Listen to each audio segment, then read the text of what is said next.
Well, hello and welcome to episode 250 of Convincing Idiots. This week on our special 250, we are bidding adieu to a legend in Ozzy Osbourne. We're going to talk about the farewell concert as well as a new way to find food that is on the horizon, as well as Superman. There's a new movie out. There's a lot of talk about it, and we're going to talk about it. And for our question of the week, we're going to be discussing perhaps some nostalgic places that we would like to revisit and relive our childhood. For our final segment, we're going to be discussing our most skippable bands on our, whether it be Pandora or Spotify algorithms. So stick around till the end and listen to episode 250 of Convincing Idiots. Without further ado, let's start the show. You guys enjoy your whatever that is. All right. Test. Test. Test. What do you call it again? Convincing Idiots. Convincing idiots. Called it ham gravy. I informed them that I sided with the stat man, not just anyone's opinion, the stat man Brian Fisher. These kids today. Jingle All the Way is in fact the best Christmas movie of all time. I need to get Grandma a present, and my herpes is flaring up. I got it. Mm-hmm. Yo. I'm the millennial We're Santa. three friends representing three different generations. That's our whole shtick. That's our thing. Mm-hmm. Nick got the whole poop.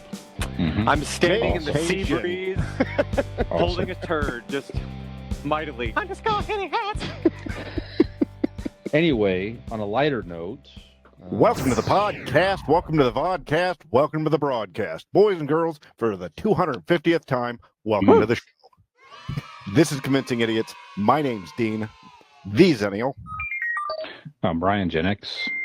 And I am Millennial Nick, and we are Convincing Idiots, a weekly podcast of three friends representing three different generations. We get together at this point about once a month here to discuss all things nerd and pop culture. Typically, we are weekly. We've been taking a little summer hiatus. So if you've not done so already, please feel free to let us know how much you've missed us by finding us on all of your favorite social media platforms. You can find links to each and every one of them by going to Google and typing in Convincing Idiots link tree. You can find those links as well as perhaps a link to our merch store if you're so inclined to do so. You can find information like that and so much more on our website, which is convincingidiots.wordpress.com. So,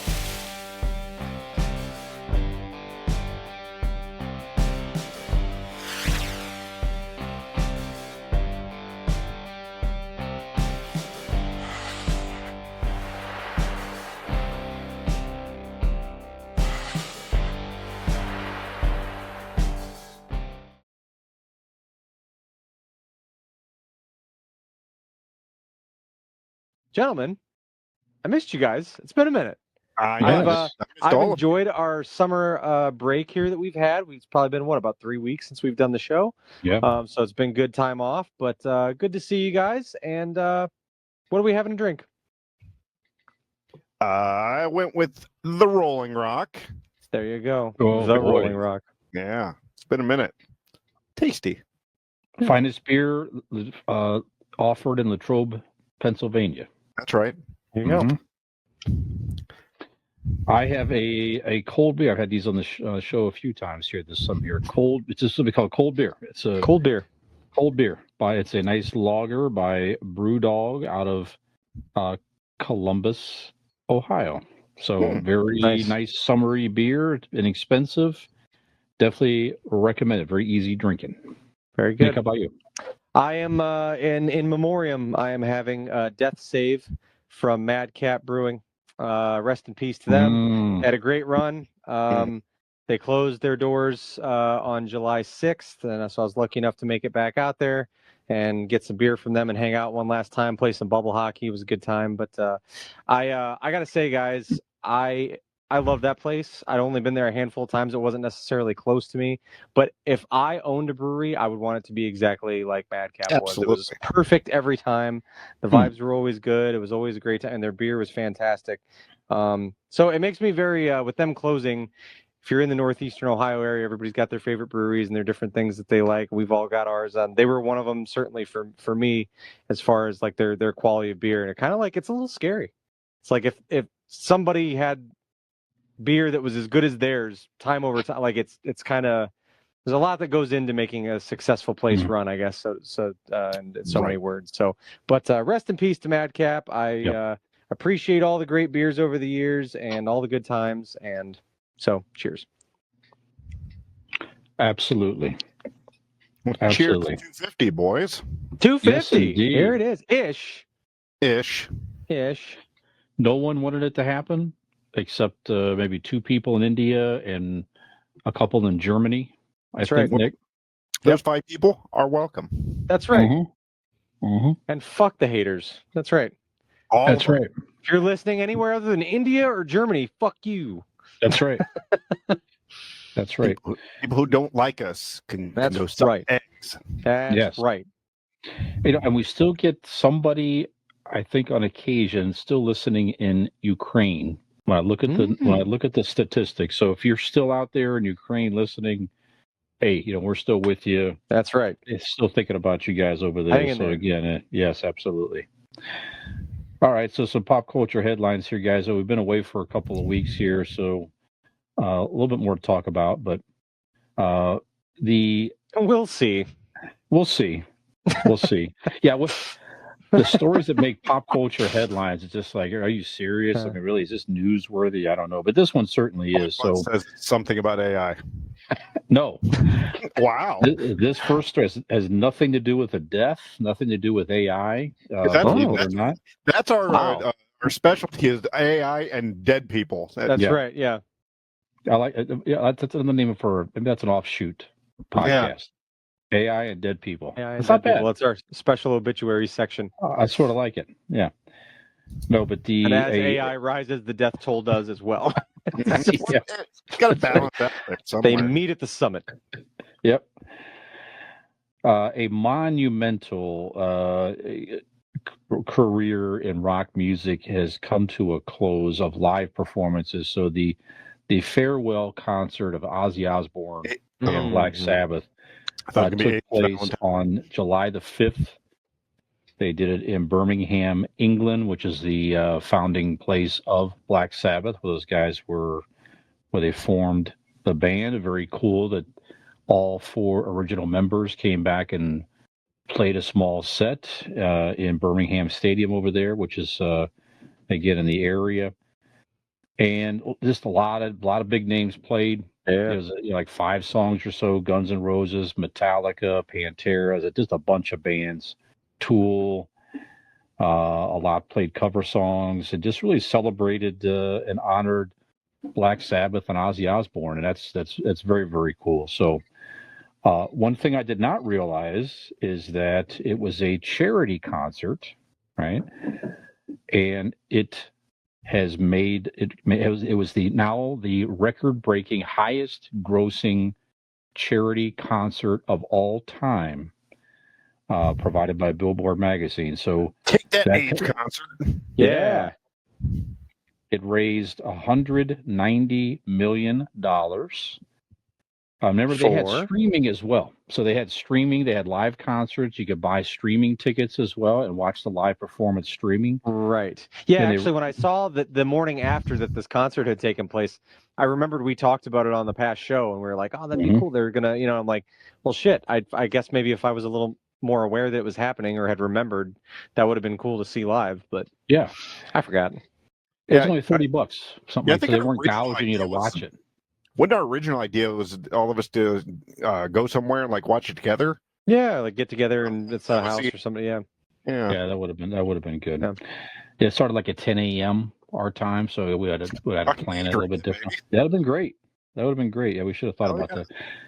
Well, it raised money it was distributed between the Birmingham Children's Hospital in Alabama, Acorn Children's Hospice, and Cure Parkinson's, which is which Ozzy has Parkinson's since 2019. He's battled the effects of Parkinson's. So there you go. Great for those guys. Yeah, it's like, hell yeah. what a wonderful thing to do and raise money for charity, all worthwhile charities, I'm sure. And just the celebration of Ozzy and Black Sabbath. So thoughts on that? Thoughts about Black Sabbath, Ozzy in general? I mean, what do you think, Nick? I know you're certainly a heavy metal guy. What are your thoughts on the influence of Ozzy and Black Sabbath, or both? What do you think? Well, you alluded to it already, but like, what a fucking place to be if you're like a fan of metal or hard rock of any. I mean, like you said, that some of the names and like Pantera and Metallica, and I think like Ghost was there, and Lamb of God, and Rage Against the Machine. Like anybody who's been really anybody in that kind of hard rock space over the last probably fucking 30, 40 years. You know what I mean? So, and definitely their reach is very far. So very cool to see them be able to kind of do this one last time. I liked that kind of it didn't seem somber or sad. I mean, it seemed like it was all very upbeat. It's a celebration of life. Yes. Yeah. And Ozzy has been so in the public sphere, the spotlight in some capacity or another. He's been, regardless of music he's been putting out, he's been a celebrity in the public eye throughout time. He's stayed relevant, right? 50-some years, probably, right? Yeah. So like everyone knows what it is. Everyone knows it's not like they're just, you haven't heard or seen from Ozzy in 20 years and they're busting him out. Like, let's see how it goes. You know what I mean? Everybody knew what they were getting into, and it wasn't even really about like, let's see what they got still. It was more of like, let's pay homage to them. Let's, like, how cool is it to see, we've even mentioned on past episodes, like, to me, I consider them to be the very ground level of like what I consider to be metal music. You know what I mean? Like Black Sabbath is kind of the beginning of metal to me. Certainly you can argue, and there's other bands and whatever, but the way that metal is presently and present day perceived and grown, I feel like you see a lot of those roots in Black Sabbath. So really cool send off for them. So cool that so many bands were there. Yeah, just what an epic fucking show. Just an epic gathering to be able to pull together and put on. And I can't even think of a band that there would be more of a fitting reason to have something like that for than Ozzy Osbourne and Black Sabbath. Yankovic. Sure. Yep. Get the Jerky Boys out there. Yep. Tenacious D. Yep. Well, speaking of Jack Black, he performed as well, by the way. He did. Yes, he did. Yep. For sure. Yep. Yeah, flat out. There is no metal like today, probably without Black Sabbath's influence. No. Period. Not in the way that we know it. No. Right. No. Yeah. There's so many bands out there that you don't know it's your last concert until you're far away from it. For whatever various of reasons. They all, like you said, they all got to go. The original band members got to do it together one last time, schedule, make it, and have this gigantic blowout, and give themselves, and the other bands give them the flowers that they deserve when they can accept them. So that's very cool. I mean, like you said, Nick, there's no more deserving band than Black Sabbath, and I like that. I like that that's going to be, your last memory of the band. Not, they broke that story on whatever, that the band broke up and they never played again. Look at the Beatles. They probably would have gotten back together at some point, not had John Lennon been killed. Right. Yeah. They never got that chance. You know what I mean? Stuff like that happening, it makes you appreciate that they were able to do this regardless of age, and they were still fucking rocking it out at the age they are. So, good for them, and pretty awesome. Absolutely. And he can still sing. He can't stand up and perform anymore, but he can still sing. Yeah, but it was fitting to sit in your throne. It's very fitting. Yeah, it's very cool. The throne. It just worked perfectly. Yeah. Like if you would have done that 20 years ago and he chose to do that rather than had to do it, you'd have been like, no, that fucking works. Yeah. I mean, I thought it was cool, like you said, especially going out on that note. I saw Ozzy on Ozfest. Oh, I don't know. I'm gonna go ahead and shoot and say it was probably 2004 or 5. I don't know, 3 maybe, something like that. And at that time, he was, he still put on a great show and he sounded good, but he's standing there at the mic and he's, and I remember he would do like these little frog hops where he would he'd get down to the ground and he'd take his time, get down there and like spring up, like his little, it was cool to sit there in that very regal metal looking fucking black throne on that Absolutely. stage. It's very, very awesome. Very cool aesthetically. Yeah. Yeah. Well, wish you the best, Ozzy, everybody. Yeah, Absolutely. Yeah. I don't think we'll see another band celebrated like that till, I don't know, maybe Metallica someday when they hang it up, maybe something like that, but. And not to mention, has anybody else done for the metal scene? Has anybody done more for the metal scene than Ozzy? All that he's given back, how many bands he's helped get out there, putting on Ozfest, which I think was primarily Sharon's baby, but still, all without him, there's so much of this music that maybe doesn't get to be as mainstream as it is for people to find it and that metal community to grow without Ozzy Osbourne. You know what I mean? He's been such what's the word? Like a flag bearer for the genre. Yeah. Sure. I think in that same breath, though, if you told me Sharon Osbourne was going to be inducted into the Rock and Roll Hall of Fame, given, like you said, her contributions to behind the scenes, I'd be okay with it. Oh, absolutely. Yeah. Possible as a contributor. The amount of bands that she's probably put in our fucking ears in time. I think there again, without Sharon, Ozzy's probably dead in the 80s. Correct. I mean, let's be real. Yeah. He's not with us right now. That woman has been the driving force behind really all of it, if you want to really get right down to it. Yeah. No, you're right about that. Well, as I watch some of those, there's plenty of videos and things out there. You can find a lot of it, probably all of it. I would have to assume there'll be some type of a, version you could buy digitally or otherwise, I'm sure, So Brian, this was a band certainly that you grew up with and listened to. And was there any specific part that, or parts that kind of gave you chills or gave you the feels that stuck out to you? It's just seeing Ozzy perform. Really. I mean, when I grew up in the, in the 80s, I mean, by then, certainly it was Ozzy's. He was in his solo heyday at that time there. And so I really hadn't got super into the original Black Sabbath at that point. Yeah. I was really into Ozzy solo stuff. I mean, I had Ozzy, posters. I remember in my room, Ozzy with the whole 80s look with the teased hair and everything, doing the with the eyeshadow and everything, but just again, just to see him do it, and to sort of go out on, on his own terms the best he could, and again, it wasn't embarrassing. It wasn't a feeling like somebody was wheeling him out there, like Sharon was trying to put him out there to wring out a couple bucks. It was a charitable thing. It was just to celebrate him and his legacy. So that was pretty cool. And many bands did covers.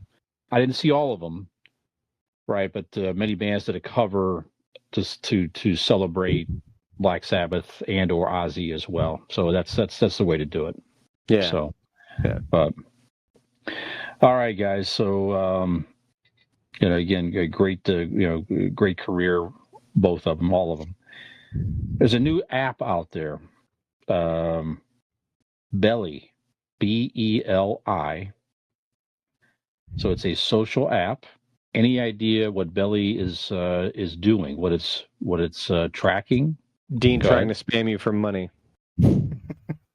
No, if I were to guess, if I were to take a legitimate guess on this, I've never heard of this, right? But if I were to take a legitimate guess, I would say it's food related. It lets people share food, picks and where to go, and exactly right. That's exactly what it is. So it's so if food influencer buzzing about the guy over here. That's it. So it's again Belli. That's how it's spelled. So that's exactly it. It's a social app designed to help users track, rank, and share restaurant experiences with friends. It's sort of a combination of Yelp and Instagram, sort of. I like this. Okay. Okay. Yeah. So how does it work? Again, so you basically you create an account, of course. You select a restaurant that you visited, and you create a post.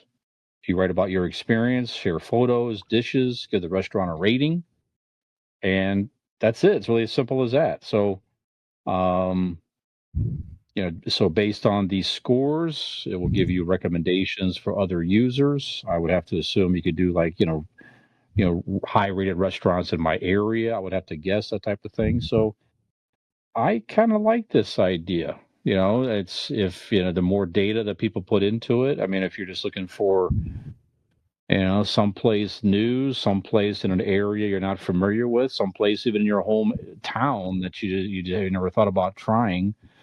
I mean, when you look up, I mean, I don't know about you guys, don't look at try something new. It's like, you're looking at several different ratings on Google and this or that and the other. But if it's something that's consolidated that people could use for free, why not? So I'm actually going to download this app tonight.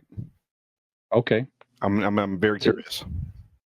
So you like the idea? Would you use it, Dean? Would you find yourself using it? Okay. Yeah, absolutely. I have there's a beer app also that I use. Untapped, I believe. It's called. Yeah. Yeah. So if you're looking for a beer and where they sell it, you can type in the beer and it'll tell you the closest market or grocery store or whatever that sells it, if it's in your area, whatnot. Yeah, I like this. Let's use these apps and this social media shit for something useful, like getting me fatter. Give me food. Yeah. Nick, what do you think of the idea of Belly? Yeah, that's cool. I mean, I don't know that I would be inclined to like post on it or do anything like that, but like if you're looking, like you said, if you're looking specifically to try a new place or whatever, it's a nice concentrated place to go. Brian, I was telling you a couple weeks ago when we were out together that that week we'd gone to that place where there was a place in Orville that Robin saw on TikTok with these massive mozzarella sticks and Bavarian pretzels, and we literally just drove out there one night and ordered a bunch of appetizers, and it was enough for everybody to share. And even when we went out there, they were like, she wanted a specific drink that they made that she looked good that they made for the TikTok guy. And once she said it, they were like, oh yeah, for the like. They all talked about like they knew because everybody, since the TikTok thing, that's good. Sure. People have recognized them and have shown up to this place asking for some of the things they saw in that clip. That place, by the way, was called Brick City, I think it was, in Orville. Brick Street or Brick City, I can't remember. But it was very delicious. Anyway, but yeah, like it's a cool thing to be able to go to that, to a concentrated place. Like she stumbled upon it and decided like, we'll just go out there for dinner tonight and I'll take you guys out there. But if you were looking for it, you could just go to the Belly app and start looking up. I'm sure there's probably different ways you can search up specific types of cuisine, from all over the world, depending on whatever you're looking for, and you can probably hone in on what you're in the mood for. And here's something not too far from me that I've never been, to before, and looks good. It's got good ratings. It's a really good idea. Yeah, I like it. As long and that's some of the good parts of social media, like you said there, right? So you saw something interesting, you went out, you tried a place that you never would have thought about trying. You probably never would have heard of it. These potato teasers are too woke for me. You're not gonna get it's gonna be pretty friendly. You know what you're getting into. There's not gonna be a bunch of bullshit. Right. Just go enjoy food. Exactly.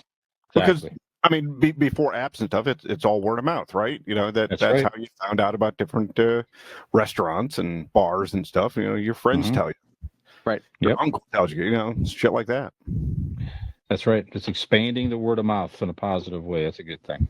Yeah, that's a good idea. So let me expand your mind with Blake Insurance. Look at it's been a minute. It's been blew his mind. No, I've blown Brian's mind. There you go. Blown other things on him, but his mind I'll take.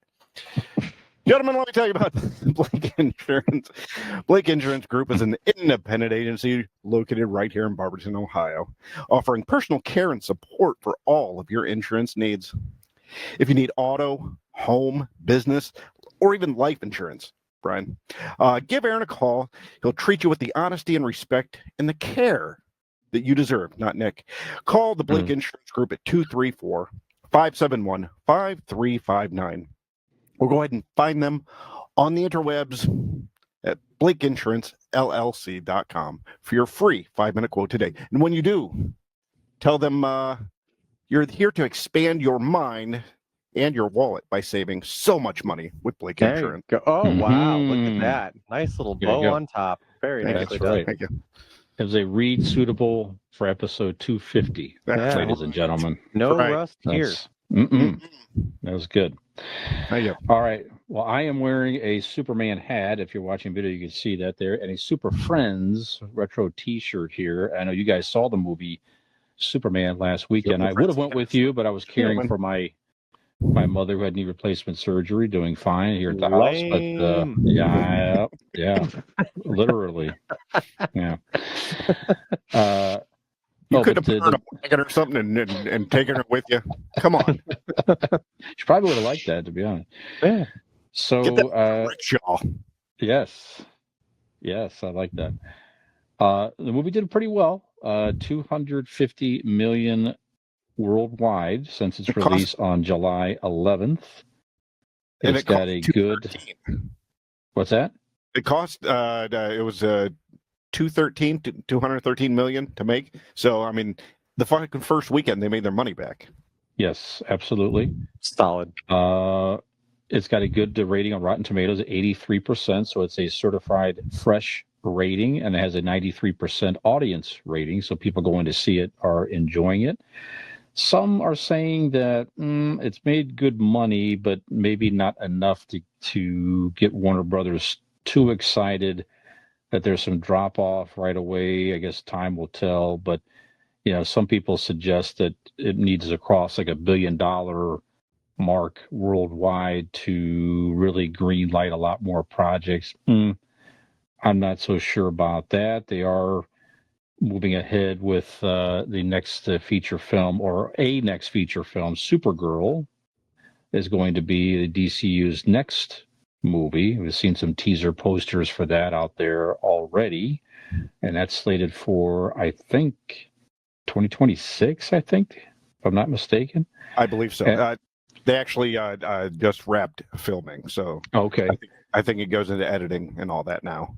All right, and then I hear that they're going to be working on a Justice League reboot as well, and have of course the Superman and the other characters, which they're working on also. So yeah, it's looking like that's probably going to be around, from what I heard, 4 or 5 years from now.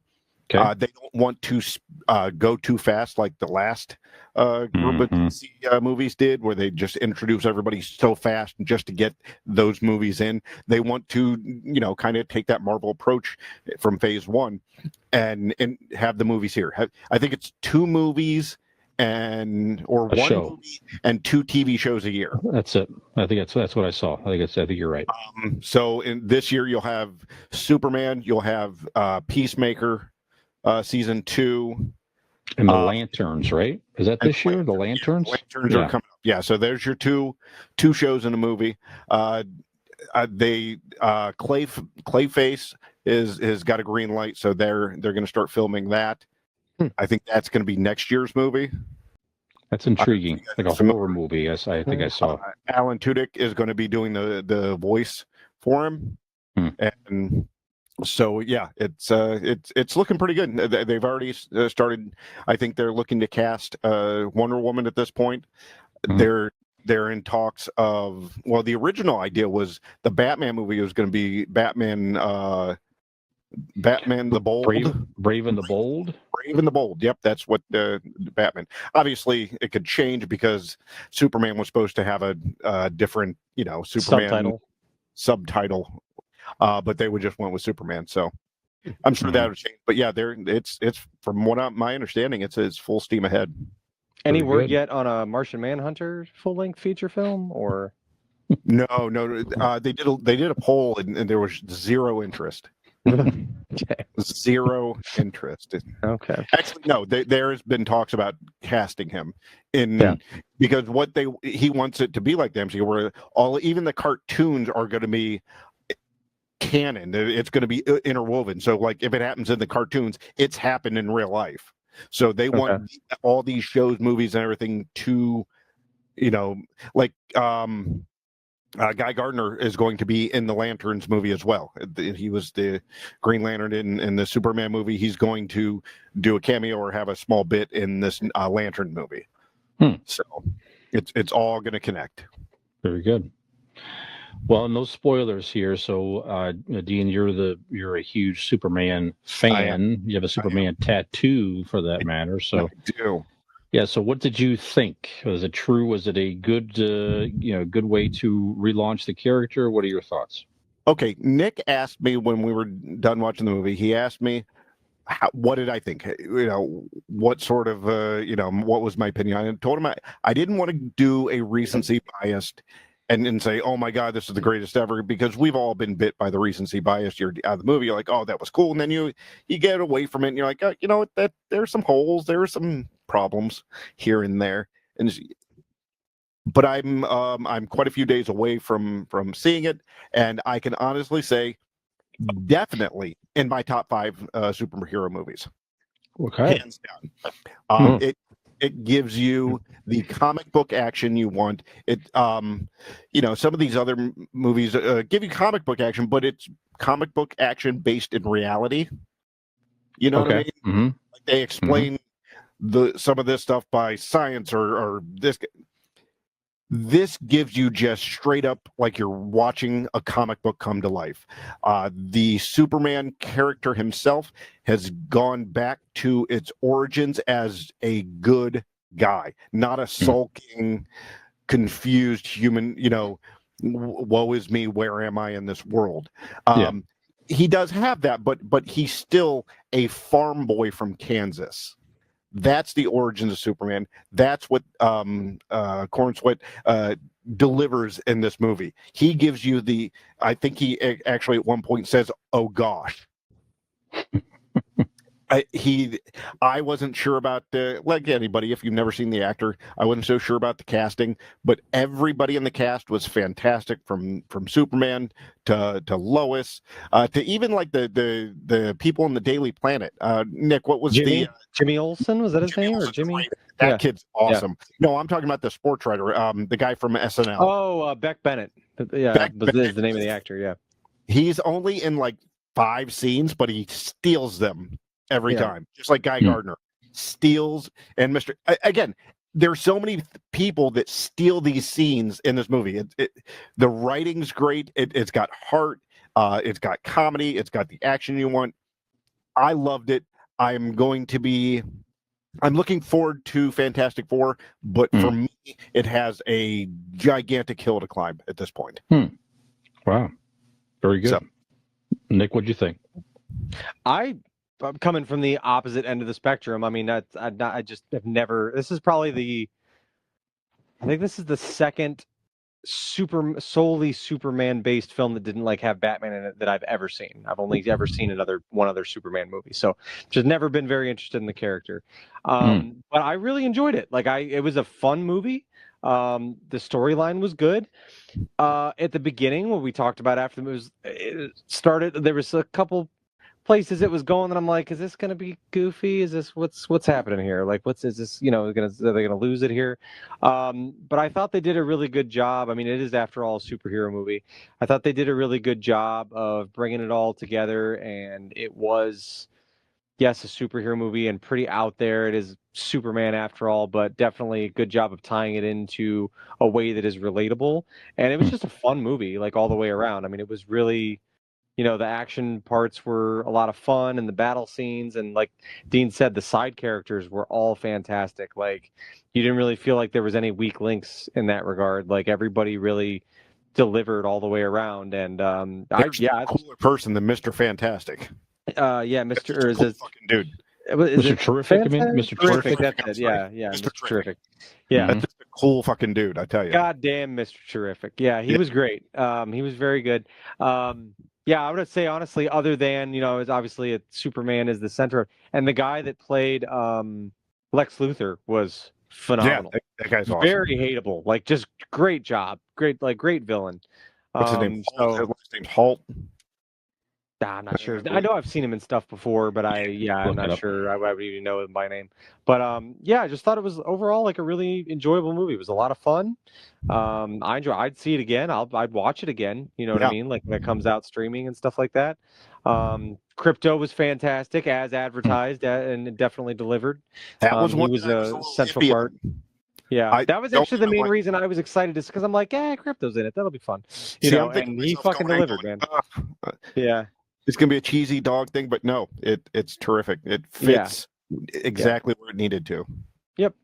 Yeah, he wasn't too much of a focal point, but he is in it throughout it and is certainly a main character, but it doesn't try to force it. It doesn't make it. It doesn't try to play off of like cute dog stuff where it doesn't need to.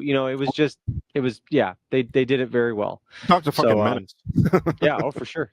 Yeah, I really enjoyed it. I thought it was a lot of fun. Well, good. Yeah, so positive word of mouth. It's doing well. And Nicholas Holt, you're correct. Go ahead. I recommend everybody see it in the theater at least once. It is that sort of comic book action that like really can be appreciated watching it on the big screen. Sure. Yeah, definitely want to see it on the big screen for sure. All right. Well, very good. Good job, James Gunn. And but one thing that's a buzz out there is it's the things that become political are in today's society is just really Superman has become political. Yeah, that's what I'm saying. So they changed the saying from truth, justice, and the American way to truth, justice, and for a better tomorrow. And then I hear all the buzz of Superman is being portrayed as an immigrant and being friendly to immigrants and that type of thing. So how dare just friendly to immigrants? Yeah, my so goodness. Just a real quick, Dean, is Superman an immigrant? What are your thoughts of on that topic? Of course he is. That's the point. He's an immigrant to the planet, right? He literally is an alien. Made up imaginary lines on a map don't even do it justice. He's an immigrant to the fucking world, and then he's not from here.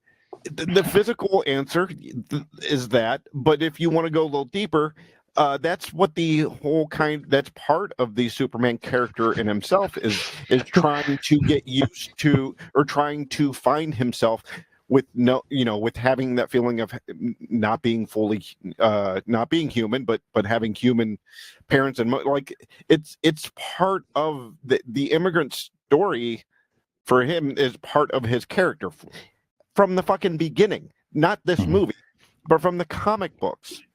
It's been part of his story. Yep. I mean, you think about it in theory, in the folklore, he could have crash landed in wherever. Yeah. That spaceship could have landed wherever, and he could have been raised by, people from another country, and maybe Superman doesn't turn out to be the guy that he is in this comic book universe. There are alternate stories where he's not. There are alternate stories where he is not from America. He's like Russia or something like that. Yeah, it's a whole different storyline and all that in an Elseworlds thing. But yeah, it'd be wild if he would have landed in like some like a indigenous tribe.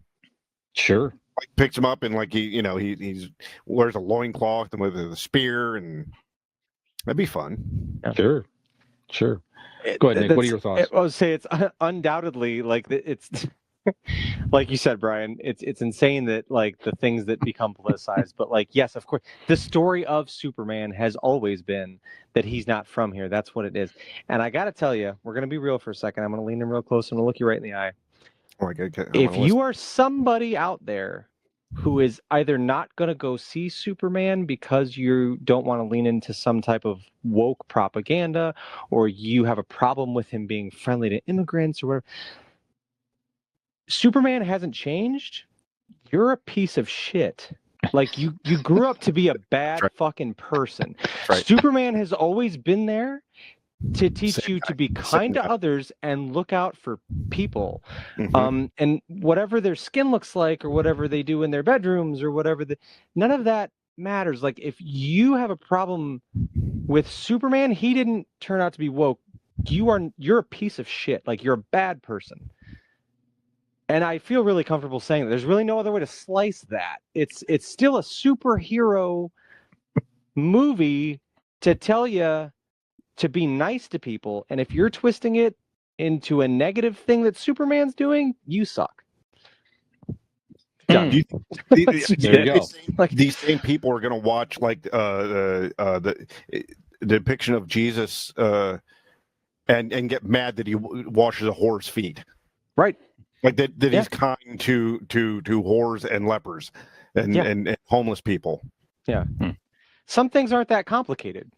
Good guys are just good guys. It doesn't matter. They're not. It didn't vote. They're fucking Superman's not real. So it's not like it's just insane. I mean that's actually when you break it down, guys, that's really what it comes down to. Is there are people upset because they're depicting a character being decent, like being nice, and that makes you mad. Simply showing the slightest ounce of sympathy or remorse or empathy for another person, right, is like grounds to be upset. It's insane. Yeah.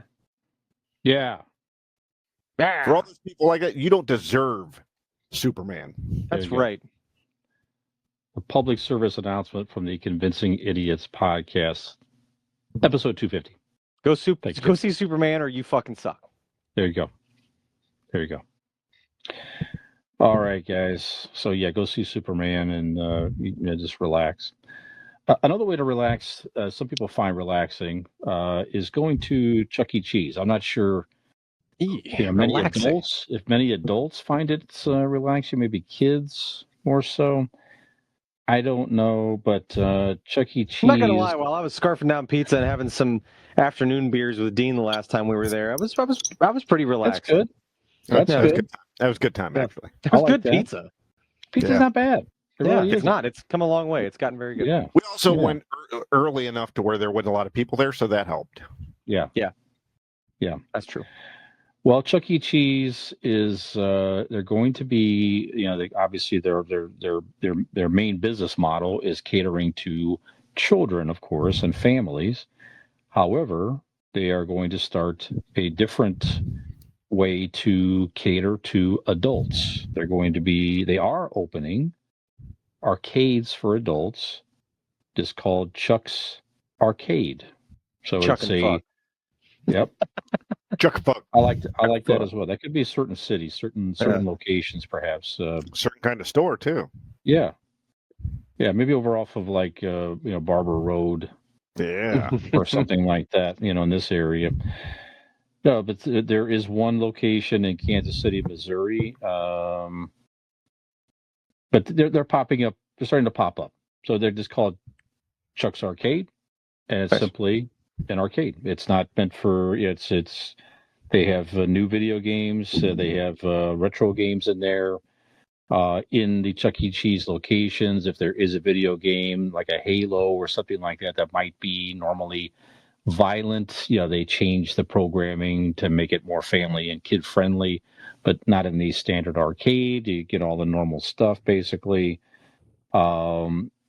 There's a location in Athens, Georgia, that actually has some of the old animatronic characters, like in glass cases, to display them and that type of thing. So I kind of like to be even better if they played. But what do you guys think of the idea of Chuck's Arcade? And we'll get into our Ask It question of the week as my voice breaks here, going through that change of life. It's the whooping cough creeping in on you. Yeah. Well, I'll start there first of all. Down there. Watch out for the death rattle. Be careful. Are you interested in Chuck's Arcade? Let me start there, then I'll get into our Ask an Idiot question of the week here. Nick, what do you think? Is it remotely interesting to you, or not so much? Or you need to know more? Yeah. No, I don't need to know anything more. It's an arcade. All of us, no matter what age group you're from, you always look back on your childhood with fondness and with reverence, and all you wanted, like Brian, local around here, Northeast Ohio, Kenmore, Ohio, was home of Rocco's Pizza, and it was Yes. the fucking spot. It was before, like, Chuck E. Cheese was a thing, but everybody in this area, Rocco's Pizza and Kenmore was the Sure. place to have it. They had arcade games wall to wall and foosball and all this stuff, and pizza. It was just a pizza shop, but they had the whole place filled with arcade games, and it was an absolute blast. So I constantly, anytime I'm playing like NBA Jam or the Ninja Turtles arcade game, like, it takes me back mentally to Rocco's Pizza and Kenmore, Sure. because that was where we played that, and you'd stand in line and wait for those games. And I love the idea. There's actually a new arcade, I think, that's recently opened up here in Barberton, and you start to see these making a comeback, because our age group is now to the age where not only are we people with families and that can, go to these places for a night out, and that's what we're looking for, but we're of the age of people that can own businesses and make things that, we want to have back and that we don't see in the world anymore. So I think it's great. I think it's awesome. Perfect idea. And for Chuck E. Cheese to do it, it's nice to see like local places have that too and help those places out. But Chuck E. Cheese certainly has the empire, behind it to help, pay for the stuff and really make it a reality, and have multiple chains and really make not so much just I live in a cool spot where an adult arcade is a thing, but you can go nationwide and go to different locations and have this experience. I think it's a fucking fantastic idea. I love it. I would absolutely go as soon as I can find one. When you said there's one in Kansas City, if our kids do well at DI, that's typically where the globals are. So I'm like, if it's there next year, I'm definitely going to look it up. I'd like to go to that one. So yeah, absolutely. I'm all the way on board with that. And as far as, are we just answering the question now, or should we go around the table and talk about Chuck E. Cheese? Oh, I thought I'd get to give my opinion on Yeah, the we thing. talk about. Yeah, Go you're fucking, fine. Then I'll get to the next fucking say some shit about. No, it's fine. No, it's fine. Go right Son ahead. of a bitch. I mean, would you go to fucking grown up Chuck E. Cheese? Actually, I know your answer, because the only reason you don't like Chuck E. Cheese now. Children.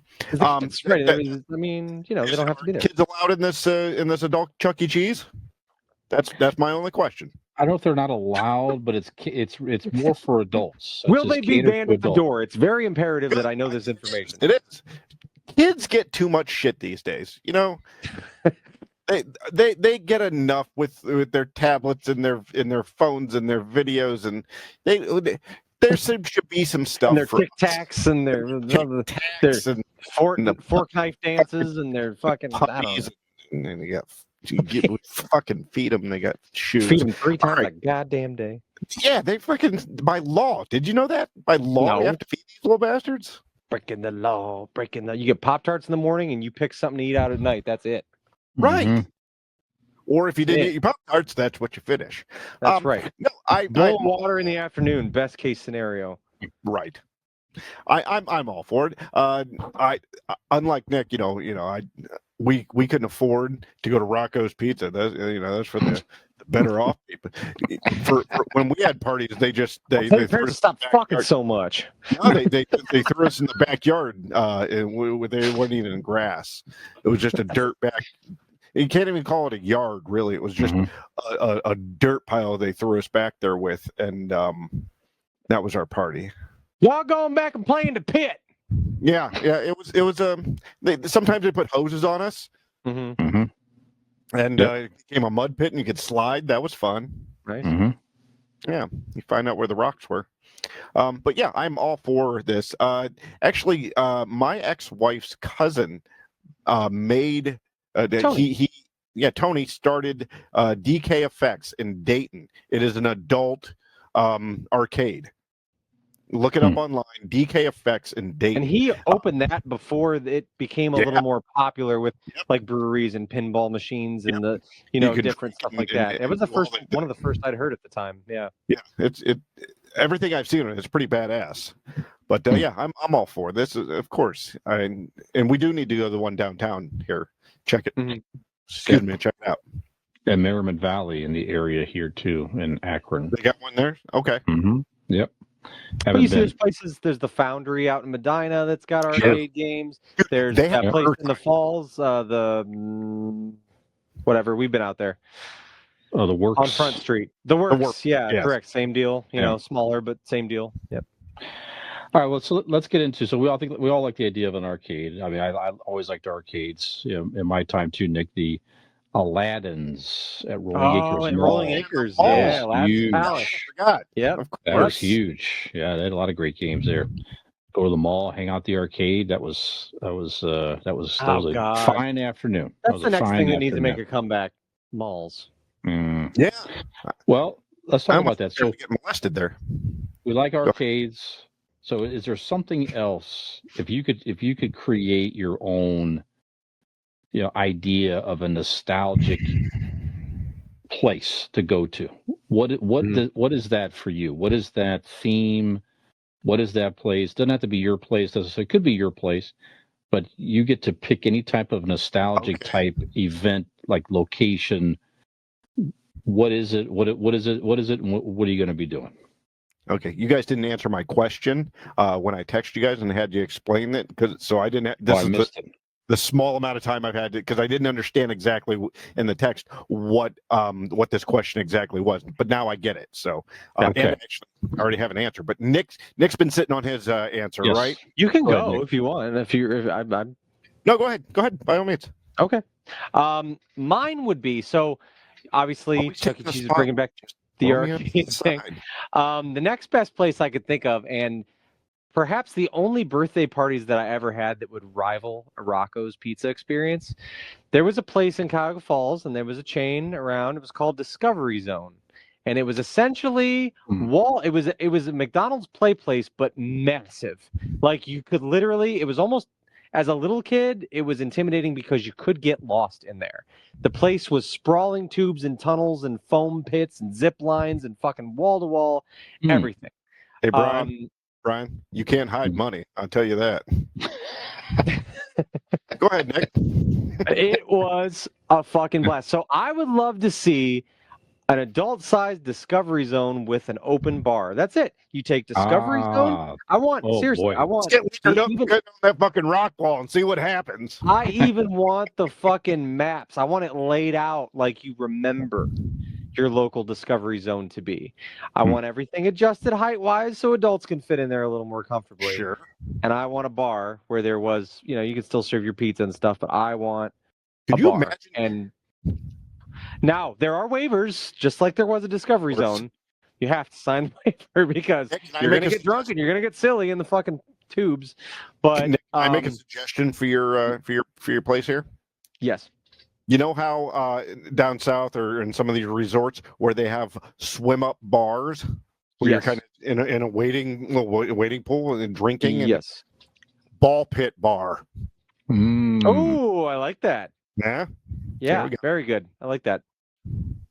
Yep. So Discovery Zone, I would definitely bring that back. That was a really fucking cool place. They had like everything you can imagine. Like I said, it was just a McDonald's play place, but times like fucking 100. Like it was just huge and like easy to get lost in there. There was all different kinds of stuff in there, and it was just a lot of fun.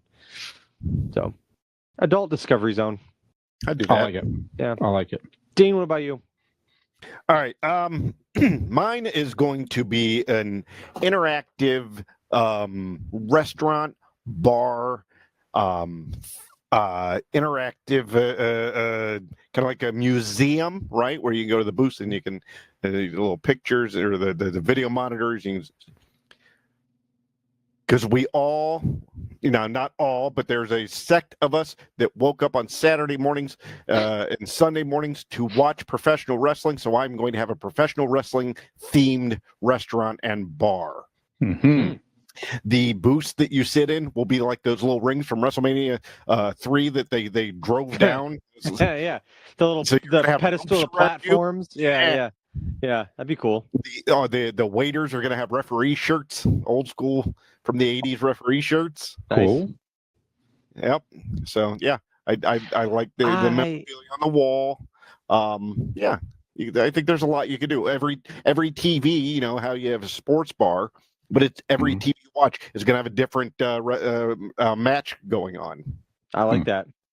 Now, will these be just every? Is it like kind of like a greatest hits? Like you might have some vintage matches going on. You might have current matches. Like, or would It's it just mainly vintage, unless there's like a pay-per-view going on. Then they'll show that. sure? Okay.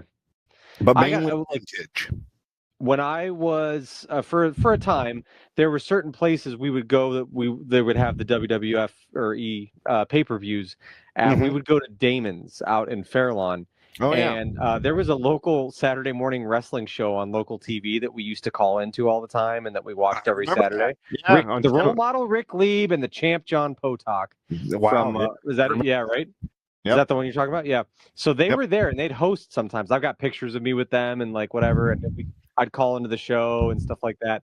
And but they would have WWE pay-per-views on there, and we would go there and watch it. And Damon's back in the day had like 3 big projector screens, and then in each booth or what they had like just TVs all around. You could watch like whatever you wanted to watch. So it was a great place for like football on Sundays. But that was like I'm picturing that experience, but the whole place is wrestling themed, and it's fucking awesome. That'd be great. Yeah. And I take it back. The waiters and waitresses are not in referees gear, right? No, you remember in Pulp Fiction when every waiter was a 1950s singer. Oh, so everybody's a wrestler. Everybody's a 1980s wrestler. Yeah, that's Sensational Sherry or Miss Elizabeth. Mm-hmm. You have your pick. I mean, who doesn't want to get served by Junkyard Dog? Right, absolutely. Sure, that'd be fun. I like that. I go there right now. Oh yeah, I'm a little upset it doesn't already exist. Right? I wonder if it does. It's a good idea. Somebody's thinking of it. Yeah. Right. Yeah.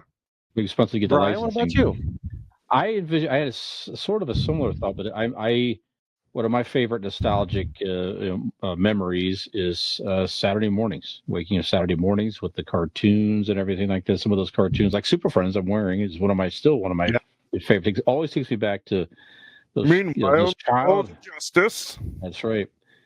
So, how about a place where you have different rooms? You have like a 70s room, 80s room, in a 90s room, and the whole theme of that room is that 70s, 80s, 90s, but then they show nothing but retro Saturday morning type cartoons from that era. Now 70s you get the 60s reruns, you get like Scooby-Doo and Johnny Quest, all that stuff, and then in the 70s, 80s similar. The whole theme, you could have obviously music from the era in the room.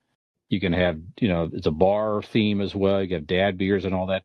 But then also the fun thing to do is you can actually get yourself a nice bowl of cereal with tons of you could lay down on the carpet on your belly and eat the cereal while watching on the shag carpet. Oh, yeah. But you'd have retro TVs from that era set up as well, playing the cool monitors and all that. You'd have the furniture like a living room set up, that type of deal, a bar. I just think that would be a fun. Please tell me the 80s room is going to have so much glass block you don't even know what to fucking do with yourself. That's all I need. I'm obsessed with glass block recently. Like I follow this Instagram account that has like different like odd style of like homes for sale, and there was one that had like this 80s as fuck bathroom with all this glass block and like a pink like hot tub like thing in it, and I was like, I want that bathroom so fucking bad. But Brian, there is a 70s bar in Cleveland we need to get to down in the flats. You said this. You sent pictures of that. I just want to go. It's like a living room, looks like, right? Living room. When you walk in, it's a 70s kitchen. And that's the entranceway, and then like there's a whole like look with the shag carpet and the TV and the wall. Dude, we need to get there. Yeah, sooner than later. Love it. That's what I would do, or go to. Love it. That's awesome. It'll be fun. All right, guys. Good stuff. We're going to take a break and come back with our main topic. And Nick will tell you all about that right after this. You bet your fucking ass I will. Gen X Brian here from the Convincing Idiots podcast. If you're enjoying our show, tell a friend. And if you're not, well, tell 2 enemies.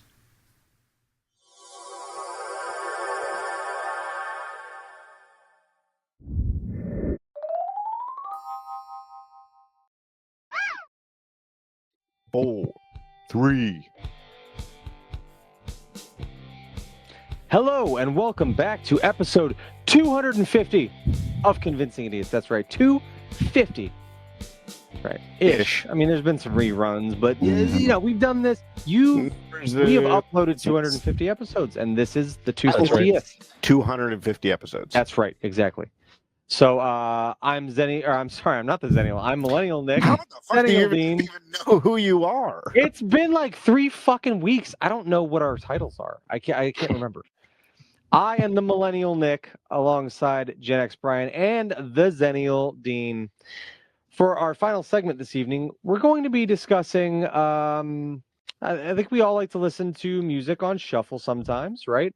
On Apple Music or Spotify or whatever the service you use. But we'd like to know, what are our top 5 artists or bands that we seem to always skip? So we're talking top skippable artists. So granted, you can put forth whoever you like, but at least, like we were talking off camera a little bit, in my mind, it's kind of, these are genres you would be listening to, but for whatever reason, and you can explain and elaborate, but this artist comes up and always you're just like, I don't want to hear music from this artist every time.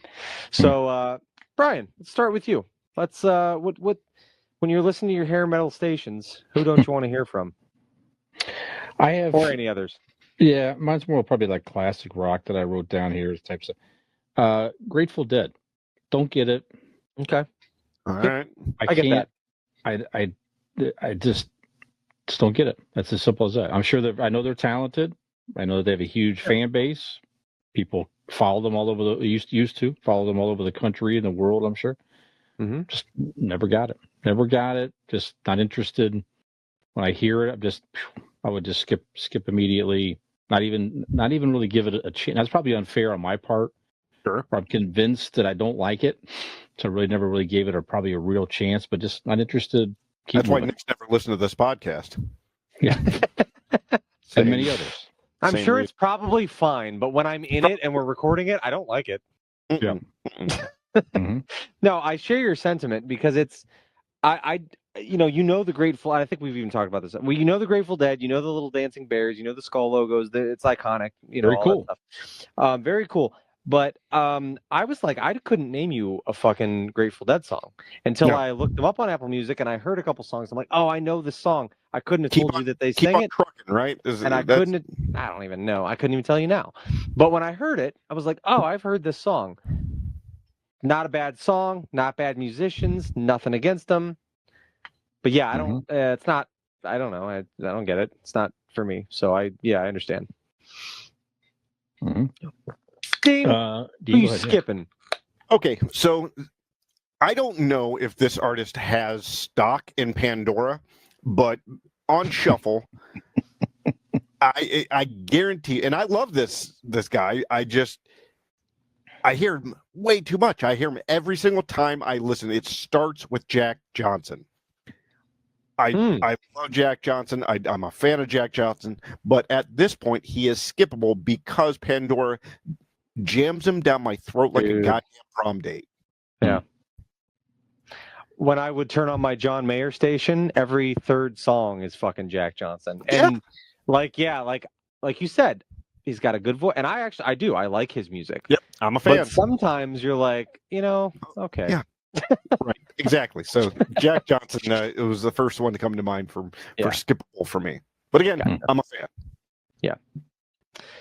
First one that comes to mind for me is this is not like, I like some of his songs. No, this is like straight up like I don't like any of his songs.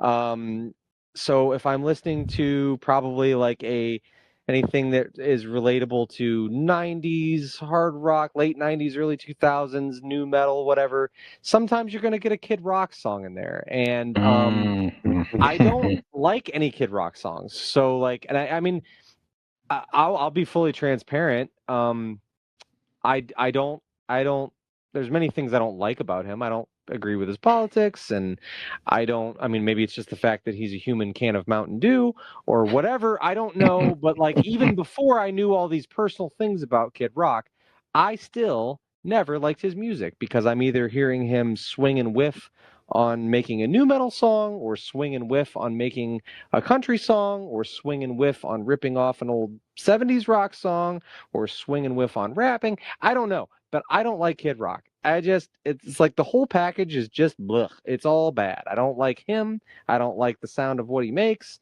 I don't think he's good at anything particularly that he does. And I'm always skipping Kid Rock. So if something comes across there. Kid Rock look is what I would call hepatitis rust.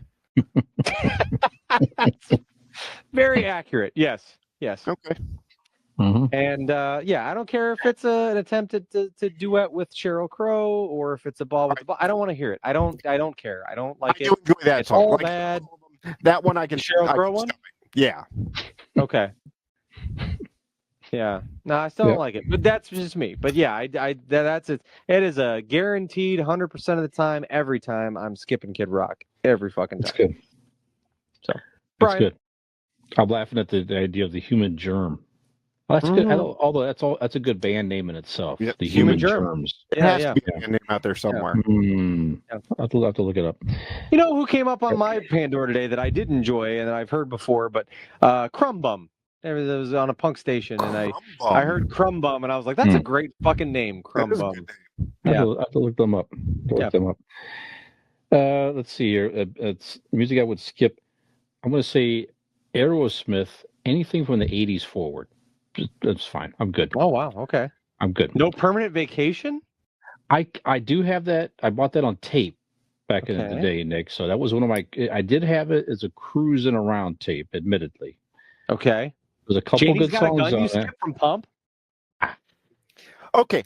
Now, I do like that one. Okay. But the majority of them, though, I skip 70s Aerosmith. Yes, I will listen to. I'll hold up on that. 90+% of that is that. That's my Aerosmith. If that Other makes side sense. Pump Aerosmith you're skipping? Yeah. Really? Okay. Yep. That's fine. That's your because I'm not saying I'm not saying I dislike everything. Okay. Correct. I'm just saying it's just not That's something not what you're in the I'm mood for. No, that's right. Gotcha. That's right. That's what it is. See, Okay. I'm gonna defend Brian on this because my list is not like skip every single time. To me, I consider this list like the majority of the time. You're like, I'm just not in the mood for that. I'm not feeling. I'm not digging it. That's where I am. And Aerosmith was next on my list, but I am going to replace them,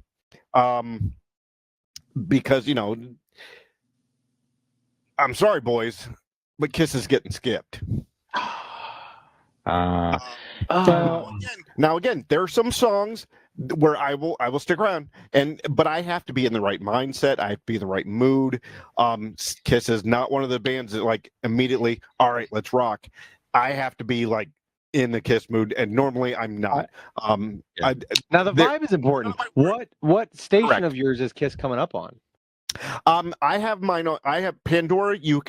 I have a shuffle button that shuffles all my everything. I gotcha. stations. That's So I gotcha. Yeah, so I get everything. That's why Jack Johnson is so goddamn surprising, because out of all of them, he keeps coming up. But I apologize, boys, and I'm not a Kiss hater. I just they're not a band that I'm immediately. You got to be ready for them. Right. There's the majority of the time I'm just going, all right, well, maybe some other time. Gene. I mean, honestly, that's fair, because if I never heard I want to rock and roll a night party every day ever again, I'm fine. Sure. I'm okay. Same. I would be okay with that. I could skip that most times. But I don't know if this revokes my Kiss Army membership, but that's my least favorite Kiss song. And that's fair. Other than Music from the Elder. Like, I can do without that one, and it's the biggest one, but I'm like, I don't really. That's fair. Throw you guys a bone. Out of all the times they would come up where I would skip them, every time Beth comes on, that's sticking around. Yes, for sure. Yeah, I'm listening to that every single Beth time. is a song that I have to be ready for, because I'm like, I don't think Kiss is not a ballad band. So if Kiss comes up on a station that is like, and I'm like, okay, sometimes the ballad breaks the mood. So I love Beth. Sure. It's a great song. Don't not taking anything away from it. But when if that's true for any band, and a slower song comes on and it's not that type of energy station, I'm like, maybe I don't want that right now. But like I said, my shuffle is like Sure. I could have Five Finger Death Punch play just before Garth Brooks. You know what I mean? So I have a wide variety of on my shuffle. Yeah. Okay. All right. So I was there. Aerosmith 80s. So you've replaced Aerosmith Dean with Kiss. With Kiss. Okay. All right. Okay. Nick? So next up for me, here's one that's not every song because I can pick 2 songs by her that I really like, but all the rest is Pink. She annoys me as a person, and her songs annoy me, and I don't really like them that much. She feels like she's giving like Tommy Tryhard. She's I don't know. I don't like Pink. I don't like her vibe. I don't like her songs for the most part. There are like 2 songs that I enjoy. I like Just Like a Pill. I'm not skipping that song. I love that song. Don't Let Me Get Me. I'm not skipping that song. Those 2 songs, I think they're from the same album. Those 2 Pink songs, if they come up, not skipping them. Other than that, if I'm on like a pop station or a top 40 station. Farther, Nick, and I'm turning Just Like a Pill up and rolling up my window so people don't hear me belting it out. Yeah, dude, Just Like a Pill is a fucking good song. Like, that's a fucking banger. Yeah, it really is. So those 2 I enjoy, but other than that, like the rock socks or the fucking I got my rock, man, I got my rock moves, and man, like I don't need all that. Punching a puppy by the end of that song if I listen to the whole thing. Pink needs to accept that she is a top 40 pop star and stop trying so hard to be. I don't know what she's trying to be. 40 years old. Avril Lavigne. I don't know what's happening, but she needs to. The rebel thing's not happening. Just give in to what you are. Let it be. You're lady. You're rebellious for 50-year-old women, and maybe that's it. But like, I'm just annoyed by Pink. You're rebelling against. Get over it. yeah. So hats off to Pink. She is a great singer. People that like Pink, like I get it. For them, like that's fine. I personally, there are. Barring 2 songs, I never ever want to hear Pink. I'm never in the mood to hear Pink. He does a cover of Bobby McGee from Janis Joplin. She does a cover of that is fucking insane. Look it up. It'll be up there. It'll add. It'll be a non-skip. Okay. It'll be a non-skip. All right. Good. All right. Brian. Another band. Just don't get it. Not saying they're bad, just never got it. Not for me. Dave Matthews Band. Sorry, just okay. Just I can see that. You share that with many people. I love Dave Matthews Band, but like it's not for everybody. I get that. Yeah, that's it. Again, not saying it's bad music, just not my vibe. I just can't seem to. I know he has a huge following, very successful, Rock and Roll Hall of Fame. Just got in, right? It does make not sense. Saying it's not deserved. Your 2 bands so far are Grateful Dead and Dave Matthews. They have a very jam band feel to both of them. I bet Fish is coming next. Yep. Just I don't get it. That's okay. OAR could be on his list. Yeah, sure. Yep. That's it. No, I get it. Because for a while I was really, and I've seen Dave Matthews Band in concert, and they were fun. And it was just very like eclectic and all over the place and crazy, and I really enjoyed it. But I get that you know what I mean. That's not for everybody. There again, same deal. Like if I'm listening to a 90s station and I'm getting like a lot of 90s, like I'll say like pop rock, kind of like Goo Goo Dolls, Matchbox 20, Collective Souls hitting, and then a Dave Matthews comes on. It has to be the right song order, otherwise it kind of breaks the vibe. You know what I'm saying? Imagine that Dave Matthews concert was. You probably didn't know that a song ever ended. I was so high, and all of the songs and it just continued into the next. They never stopped playing. I was only this high, but the musical, like the way it blended, it made me the introduction of the music experience made me feel I was this high. It was just, it played off each other. It was a whole thing. Sit on his grass and he's loving it all and he's so fucking high. He wakes up and he crash into me. This all blends together. It's a I melting didn't have pot. it on my bucket list. Dave Matthews Band is America. It is a melting That's pot right. for your psychosis. All right, sorry. Go ahead. Next person. It sounds like patchouli. All right, my next one. Offspring. Okay. I was a fan younger, but the older I get, it's just all right, enough. It's one of those bands where I realized they're not as good as I thought they were when I was younger. Okay. Or maybe not as good. Maybe that's a little harsh. I didn't like them as much as I do, or I did when I was younger. Maybe that's the better way Now to put don't. it. Yeah, right. You don't like them as much now as you did. Right. It's all very similar, and I don't know. It's with his They're voice. unmistakable. You'll never mistake hearing the true. Offspring. Right. That is No one sounds like them. That's what makes it so much easy to quickly hit skip for the Offspring. Gotcha. I heard a lot of the Offspring today. They show up a lot on my Bad Religion playlist, like on my Pandora station, the Offspring is sprinkled in. And there's a lot. I just was never that big into them ever necessarily. Don't dislike them, but yeah, like I hear more songs of them now. I'm like, I've never heard this song. I know the ones that were on the radio, but like, But yeah, they're hit or miss for me, kind of. Yeah, I'm skipping them. Yeah. Next up for me is gonna be this is a band when I go back to like kind of like the new metal stations when I want to hear like some Korn and Disturbed and things of the era. Maybe there's gonna be some Tantric in there. Maybe there's gonna be some this that. Saliva pops up every now and again, and I gotta tell you, I've never heard a single song by Saliva that I'm like, that's pretty good. Never. It's just I feel like they were a radio rock early 2000s space filler. Like they were there to just be another song, but they never had that song that ever moved me, spoke to me, anything. It was that like, and I could be missing some stuff because I've never listened to a Saliva album. I've never like given the time, but I know that I've heard the Click Click Boom one that everyone's heard that was like their big one. I've heard Always, which was a big one, and whatever that was. And then there was that weird like circus one, like the Ladies and Gentlemen, like Welcome to the whatever, like. And I've just never heard a Saliva song that I'm like, I like that one. Like I don't hate them. It's just like, what's happening here? Like, why are we why? I don't know. They just feel like they were just kind of, like I said, they were just part of the noise in the early 2000s. I get it. New metal rock thing. And I'm always skipping Saliva. If I'm left, I'll sit through a song. Absolutely. If I'm in a car with people and they want to hear it, that's fine. But like, under my own accord, I'm never going to sit through a Saliva song. So Saliva.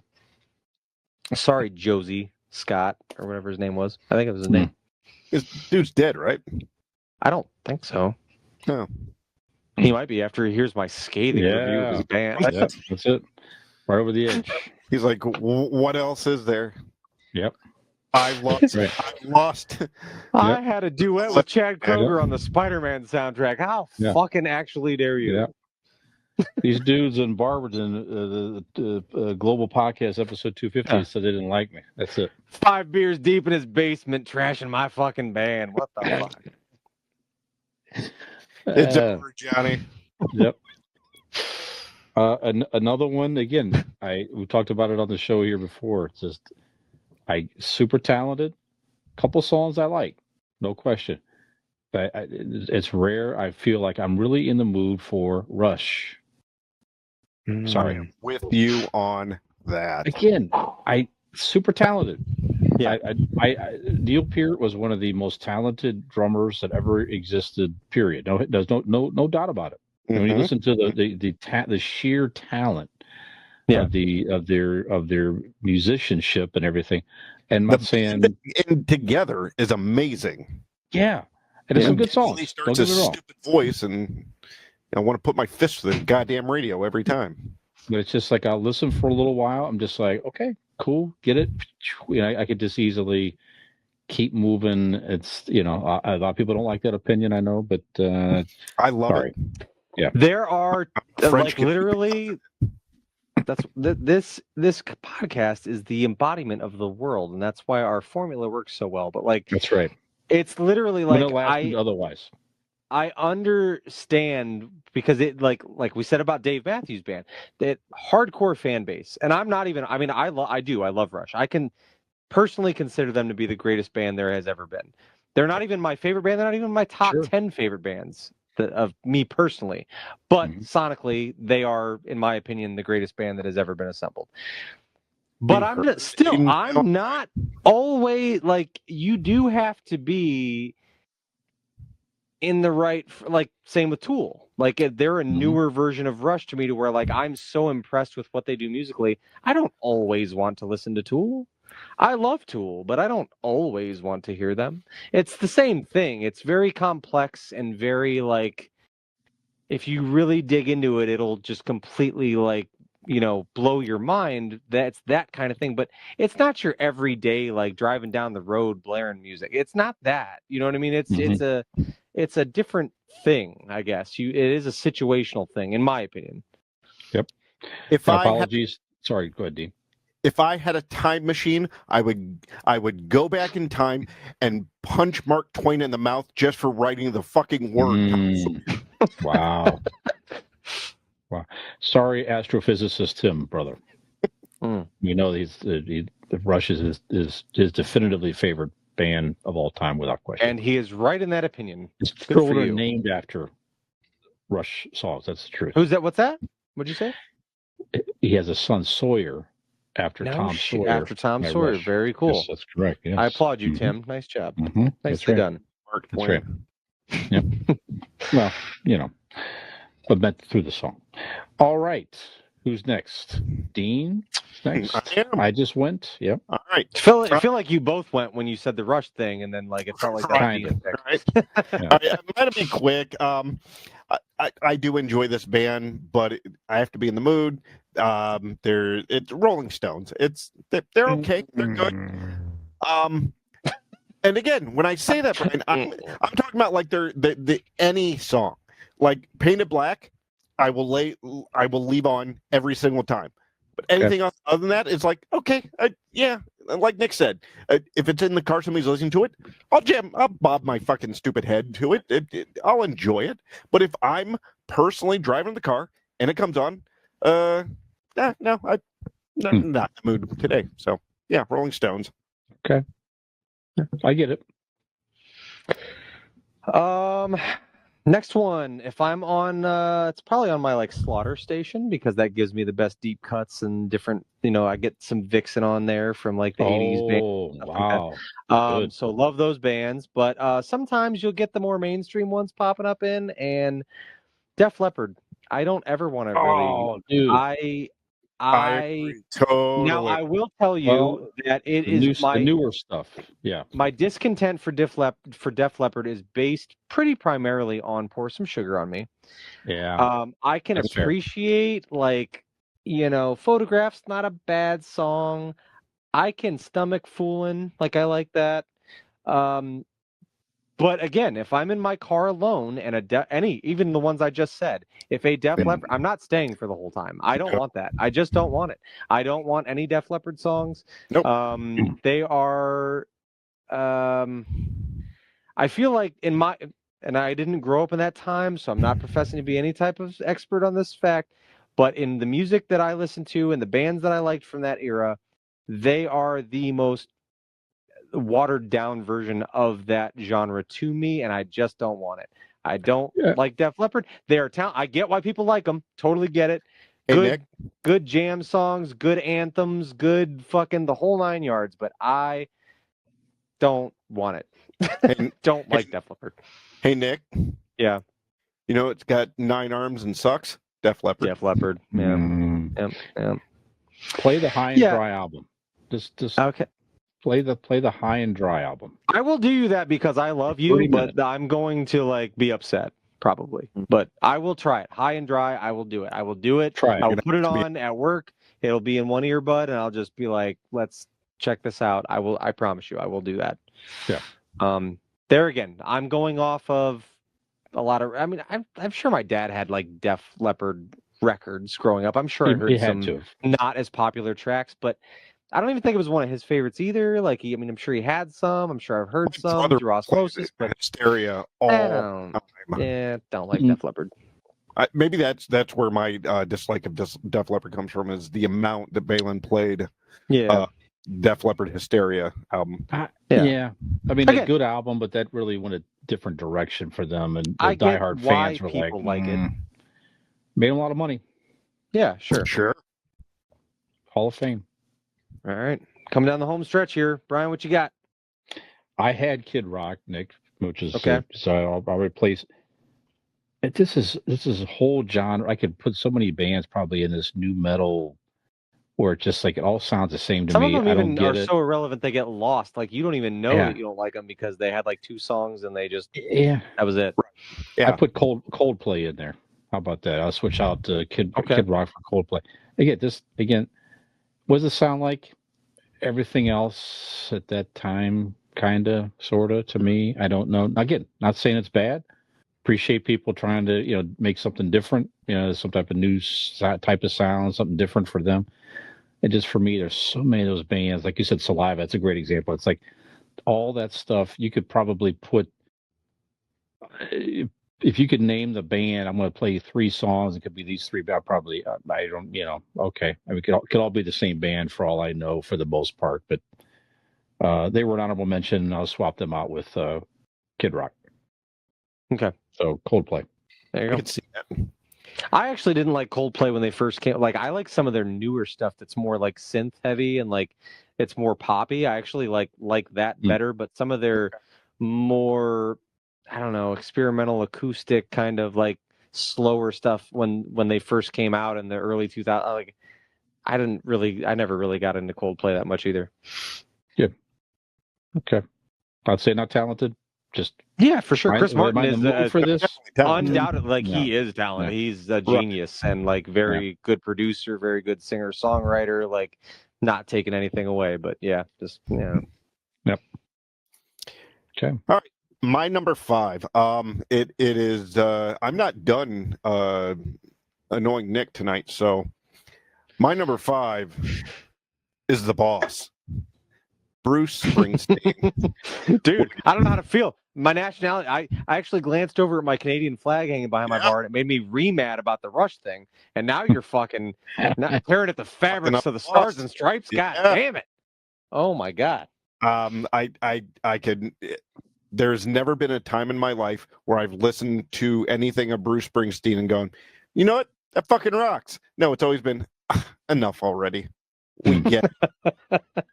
We get it. You fucking gargle sand and have really super fucking tight jeans. Does he have any kids? He had to have killed all of his sperm cells wearing that tight of fucking jeans, right? I will say again, I'm kind of, I get what you're saying on the radio, but again, I will say I saw him live last year. Still, I mean, I see where people say you got to see him live. Got to see him live.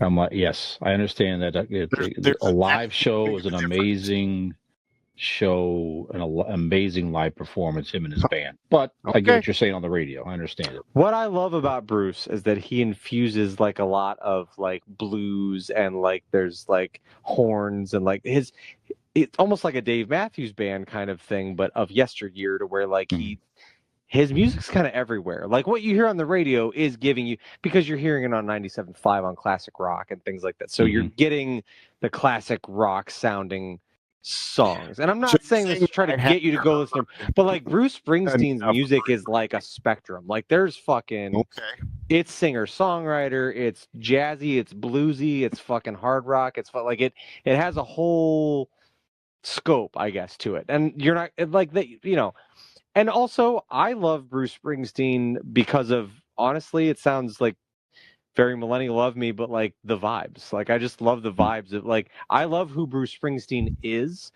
and I like he's fucking cool. His music is secondary. Like his music is fine, but I don't listen to his music and go like, this is the shit. Like here's why it's brilliant. Like it's not really like that. It goes hand in hand with him and what he brings to the table, his kind of whole thing. And it's a whole, I don't know, it's very like working class, cool, fucking, I don't know. It's just, there's something very like appealing to me, and I don't even know that I can put my finger on it about like Bruce Springsteen. I mean, with going to like Rocco's Pizza and fucking Skies, I don't know if you can call yourself working class, Nick. But I didn't say it was. I said I appreciate it. Okay. Oh, okay, I got you. Okay, Yeah. Without the blue collar, there can be no white collar. You know. That's true. That's true. There you go. All right. That's all. I didn't have any honorable mentions. Anybody else have any honorable mentions? Well, I have one more to go, so I'm going to do that. I'm sorry. I am sorry. My last one is probably, honestly, my favorite artist on the list of them. As in, I just simply, it comes down to like, I don't get it. People love this band, and in the last year or so, they've been freaking out because this band has just gotten back together, and I have never understood what the appeal is, and it's Oasis. I would love for anyone who might be listening or whatever, if you love Oasis and you're one of the, like, tell me what to listen to, because I'm only going off of what I've heard on the radio. I do not think they're bad. I do not hate their music, and the songs that I've heard I don't think are bad, but they're incredibly vanilla across the board, and I don't understand what the huge infatuation with Oasis is. So if you can tell me a song or an album or something that has moved you about Oasis, like you've never heard this song, you gotta go hear this one. Coming from just fine. It's not, I don't hate it. I'm not like, I can sit through it just fine. Right. It's not, but like, again, alone in a car, when it's up to me, I'm never going to sit through the fucking song. I just don't need it. It doesn't make any sense to me. None of their lyrics make any fucking sense to me. They don't sound bad. It's not anything. It's incredibly, for the hype of what Oasis is to people, I don't understand it. It is incredibly vanilla, and to me, and I would love for someone to tell me, like, go listen to this Oasis song. This will get you hooked. I'm totally like open to that. I just don't understand. Because when I'm in my 90s stations, only the Oasis songs that have been on the radio are going to come up, and I'm going to skip them every time, because whether it's Champagne Supernova or Wonderwall or whatever I've heard them. I don't get it, and I would rather spend 3 minutes somewhere else. So I don't know. That's fair. But no disrespect. Great, like whatever. I don't think they're bad musicians. I don't think anything ill of them. I just not quite sure what the big deal is. So there we go. See, but I, unlike Nick, mean disrespect with every one of my picks. I curse your families. I piss on your grave. How dare you do this to my ears? Yeah, that's right. Well, so apologies, Nick. So do you have any honorable mentions? No, you're.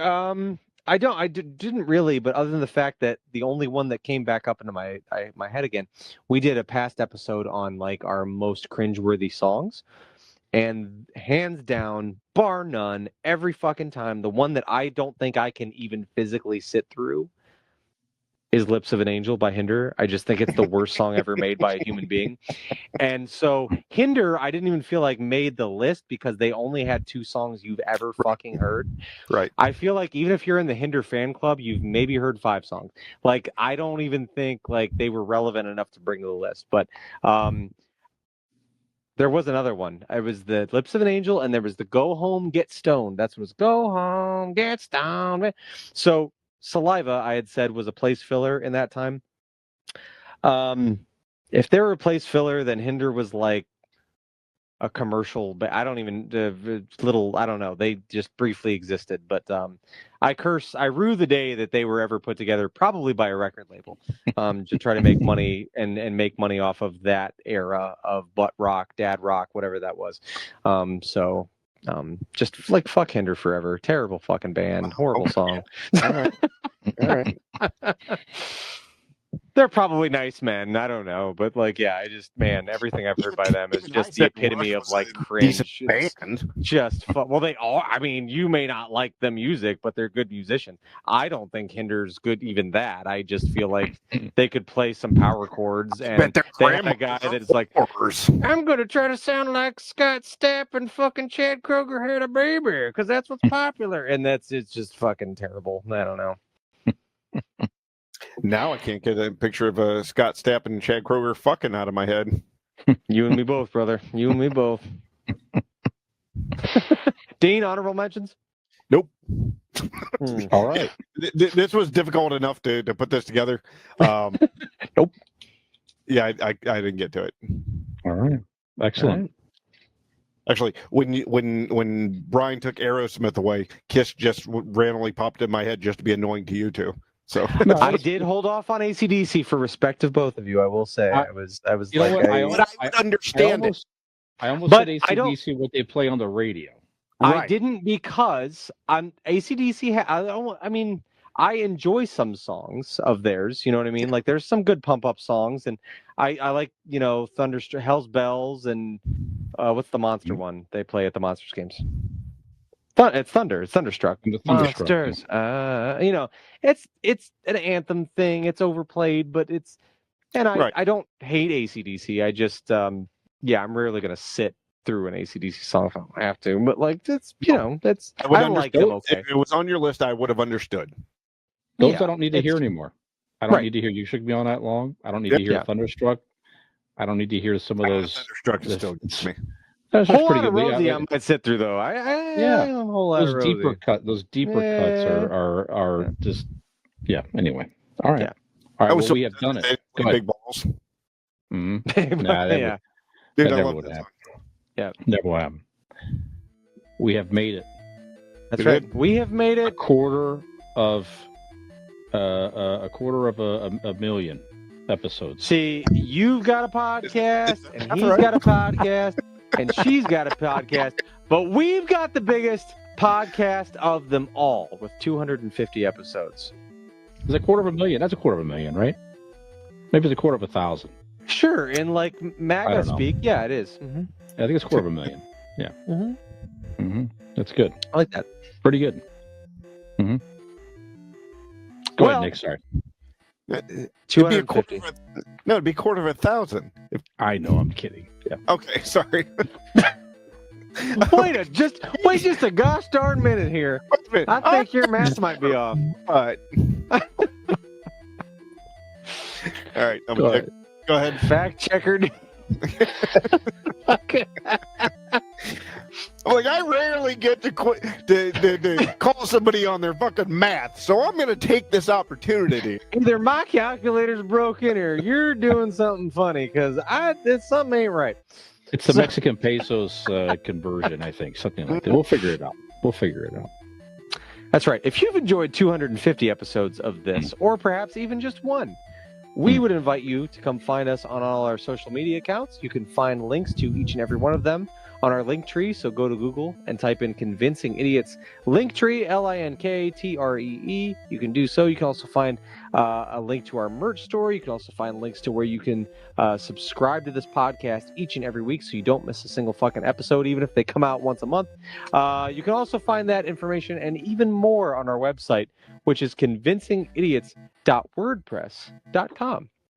So if you've listened to one episode or 50, or God bless you if you've heard 250 of them, we appreciate you joining us for episode 250.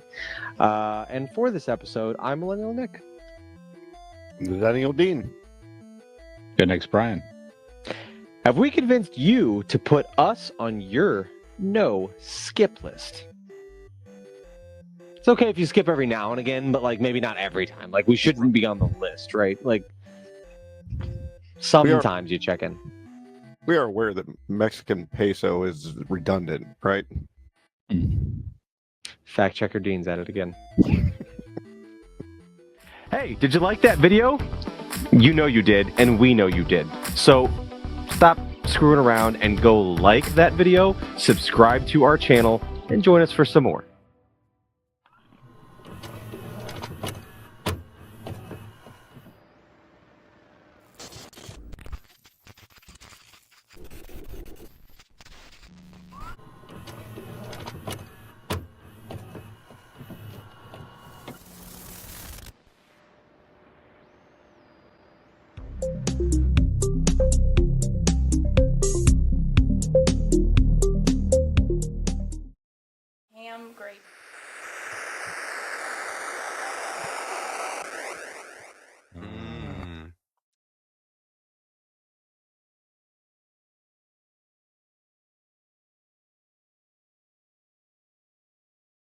Oh, wait.